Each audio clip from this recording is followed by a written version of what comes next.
आज हम समझते हैं कि कन्वोल्यूशनल न्यूरल नेटवर्क्स यानी कि CNN काम कैसे करता है। CNN से पहले हम ये समझते हैं कि इंसान किसी भी चीज़ को कैसे आइडेंटिफाई करता है। फॉर एग्जांपल मेरे सामने ये एक कैट की पिक्चर है। मैं इसको कैसे आइडेंटिफाई करूँगा कि ये कैट है। मैं इसकी नोज़ देखूँगा, मैं इसकी आंखें देखूँगा, मैं इसकी देखूँगा लेग्स 4 हैं या नहीं है। इन तमाम फीचर्स को मैं एनालाइज करूँगा, देन मैं डिसाइड करूँगा कि ये कैट है या नहीं है। CNN भी बिल्कुल ऐसे ही काम करता है। वो भी फीचर्स को देखता है और उसकी बुनियाद पे डिसीजन लेता है कि ये चीज़ मौजूद है या नहीं है। फॉर एग्जांपल आपको मेरी स्क्रीन पे 9 का डिजिट नज़र आ रहा है। अब ये 9 का डिजिट जो है तकरीबन 3 हिस्सों से मिलके बना हुआ है। इसके अंदर एक लूपी सर्कुलर एरिया है, एक डायगोनल एरिया है और एक वर्टिकल एरिया है। ये तीनों हिस्से मिलकर एक 9 को शेप देते हैं।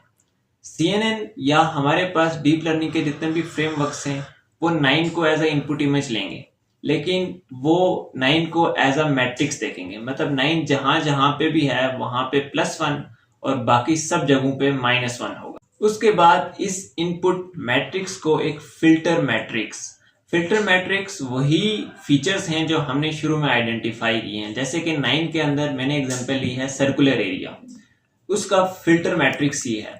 ये 1 by 1 पूरे हमारे पास इनपुट मैट्रिक्स जो है उससे मल्टीप्लाई होगा और हमारे पास एक न्यू मैट्रिक्स बन जाएगा जो कि फीचर मैप कहलाएगा। जब हमारे पास फीचर मैप आ जाएगा देन इसके ऊपर सेकंड लेयर यानी कि रिलो अप्लाई होगा। रिलो क्या चीज है? जहां पे भी नेगेटिव नंबर होगा वो 0 कंसीडर होगा, बाकी एज इट इज रहेगा। अब रिलो का आउटपुट जो हमारे पास आएगा उसके बाद हमारे पास CNN की सेकंड और थर्ड लेयर जिसे बोलते हैं पूलिंग।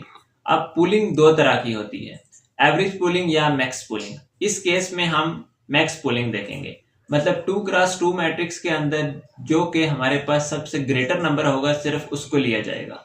इससे हमारे पास मजीद मैट्रिक्स रिड्यूस होके आ जाए। अब इस रिड्यूस मैट्रिक्स को हम फ्लैटन के अंदर कन्वर्ट करेंगे। फ्लैटन क्या चीज है कि हमने 2 डायमेंशन एरे को 1 डायमेंशन एरे के अंदर कन्वर्ट कर देना है। ये फ्लैटन या 1 डायमेंशन एरे हमारे पास लूपी सर्कुलर एरिया के फिल्टर से मल्टीप्लाई होने के बाद आई थी। इसी तरह बाकी जितने फीचर्स थे 9 के, लाइक डायगोनल या वर्टिकल लाइन, उनसे भी इसी तरह एक 1 डायमेंशन एरे बन के आएगी। अब ये फ्लैटन एरे वोट करेगी कि क्या लूपी एरिया मौजूद था या नहीं था, या डायगोनल मौजूद था या नहीं था, या वर्टिकल लाइन मौजूद थी या नहीं थी। जितने वोट ज्यादा होंगे उतना ही डिसीजन में CNN कॉन्फिडेंट होगा कि ये 9 का नंबर है या फिर कोई और नंबर है। CNN इस तरह होल में काम करता है। ये बिल्कुल एक छोटी सी एग्जांपल थी आपके अंडरस्टैंडिंग के लिए।